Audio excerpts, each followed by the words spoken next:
High, আজকে আমরা পড়বো গিগনার্ড রিয়েজেন্ট কিভাবে তৈরি করা হয়। অ্যাকচুয়ালি তোমরা জানো না, বিজ্ঞানী ভিক্টর গিগনার অ্যাকচুয়ালি গণিতের উপরে উনি পড়াশোনা করতেন। তারপরে উনি গণিতে পিএইচডি করে কেমিস্ট্রিতে উনি ডেভেলপ করেছেন এটা গিগনার্ড রিয়েজেন্ট কিভাবে বানানো হয়। তো এটা একটা ইন্টারেস্টিং বিষয়। কেমিস্ট্রিতে অনেক ফিজিক্স থেকে আসছে, কেমিস্ট্রিতে অনেকে হিস্ট্রি থেকে, ডি ব্রগলি হিস্ট্রি থেকে এসেছিলেন কেমিস্ট্রিতে, আর ভিক্টর গিগনার হচ্ছে ম্যাথমেটিক্স থেকে। তো আজকে আমরা পড়বো গিগনার রিয়েজেন্ট কি করে বানানো হয়। না, যে কোনো তোমরা অ্যালকিল হ্যালাইড, বিশেষ করে ক্লোরো, ব্রোমো এবং আয়োডো, তাদেরকে যদি তোমরা ম্যাগনেসিয়াম এবং শুষ্ক ইথারে রিয়াকশন করা হয়, তাহলে সেখানে গিগনার রিয়েজেন্ট তৈরি হয়। কি হয়, এই যে CH3 CH2 আর বিআর, এই বন্ডের মাঝখানে কি হয়, ম্যাগনেসিয়াম অক্সিডেশন হয় এবং অক্সিডেশনের পরে ইনসার্ট করে। সেই মেকানিজম আমরা যাচ্ছি না এখানে, ইলেকট্রন মেকানিজম আমরা যাচ্ছি না, শুধু আমরা যেটা বলছি সেটা হচ্ছে এখানে ম্যাগনেসিয়াম +2 অক্সিডেশন স্টার্ট থাকে, বিআর -1, তাহলে কার্বন -1 হয়। সেটাকে আমরা বলি যে ডেল্টা মাইনাস ডেল্টা প্লাস দিয়ে এক্সপ্রেস করা হয়। ডেল্টা মাইনাস এটাকে ডেল্টা প্লাস বলা হয়, এটাও ডেল্টা মাইনাস হয়। তো তোমাদের পরীক্ষায় জিজ্ঞাসা করা হচ্ছে যে এই গিগনার্ড রিয়েজেন্ট যেহেতু ডেল্টা মাইনাস পোলারাইজড হয়, যেহেতু মেটালের ইলেকট্রোনেগেটিভিটি অনেক কম কার্বনে থাকলে, তার জন্য এই যে বন্ড পেয়ারটা টোটালি এটা শিফট থাকে কার্বনের দিকে। তার জন্য এখানে পোলারাইজেশনের কারণে এটা নেগেটিভলি চার্জ হয়, এটা হয়, তার জন্য এটা নিউক্লিওফিলিক হিসেবে কাজ করে। এবং গিগনার রিয়েজেন্টে তোমরা যদি ওয়াটার অ্যাড করো, গিগনার রিয়েজেন্ট হচ্ছে খুবই সেন্সিটিভ। এখানেতে ময়েশ্চারের মধ্যে যে জলীয় বাষ্প থাকে সেটা সামনে যদি তুমি গিগনার রিয়েজেন্ট মানে বোতল যদি খোলো, এটা বোতলের মধ্যে থাকে, তাহলে কিন্তু আগুন লেগে যাবে, কারণ এক্সোথার্মিক রিয়াকশন হবে। তাহলে ওয়াটারের সাথে রিয়াকশন করে, যেমন তুমি যদি মিথাইল MgBr, এটা কি করে, এটা ডেল্টা মাইনাস থাকে, তো তার জন্য কি করে এই মিথাইল মানে প্রোটন, ওয়াটার থেকে প্রোটন নিয়ে নেয়, এই কি করে সঙ্গে সঙ্গে ওয়াটার থেকে প্রোটন নিয়ে নেয়, যার কারণে এখানে অ্যাসিড বেস রিয়াকশন হয়, MEH। এটা হচ্ছে মিথেন মলিকুল, খুবই হাইলি এক্সোথার্মিক রিয়াকশন হয়, তার জন্য এখানে আগুন লেগে যায়।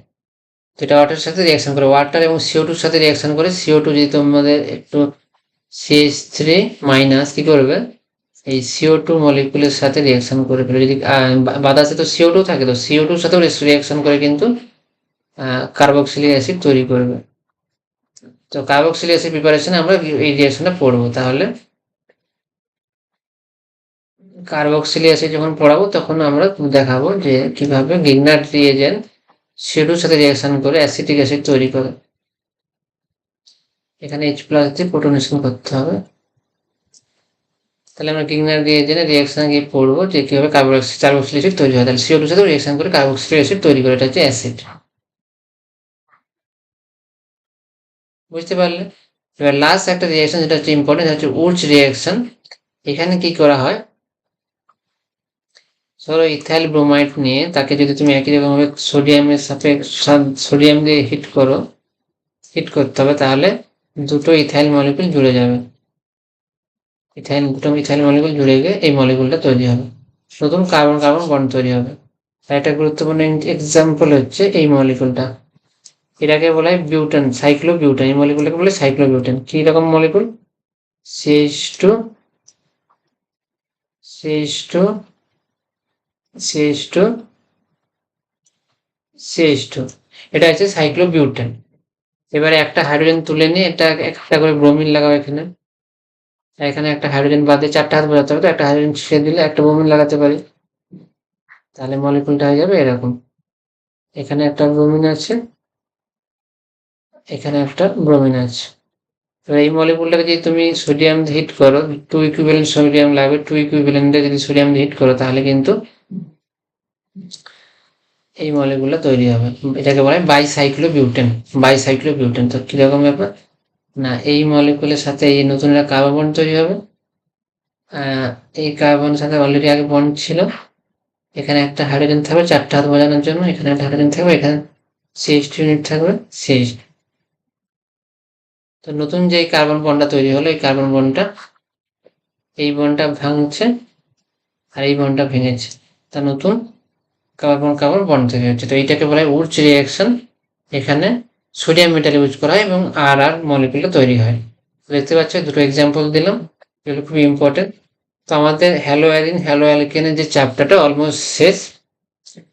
আর যে রিয়াকশন গুলো আছে তোমাদের বেঞ্জি অ্যালিনিন থেকে ডাইজোনিয়াম সল্ট থেকে স্যান্ডম্যান রিয়াকশন, গোটারম্যান রিয়াকশন, সেগুলো তোমাদের অ্যালিনের চ্যাপ্টার অ্যামিনস চ্যাপ্টারতে কিন্তু পড়ানো হবে। তো যদি তোমরা পড়তে পারো পড়ে নিও। এটা কিন্তু পরের সেমিস্টারে কোশ্চেন আসা উচিত, এই সেমিস্টারে না আসাই উচিত, কারণ অ্যানিলিনের রিয়াকশন গুলো পরের চ্যাপ্টারতে আছে। তো আমরা সেই জিনিসগুলো ছাড়ছি, গোটারম্যান রিয়াকশন আর স্যান্ডম্যান রিয়াকশন।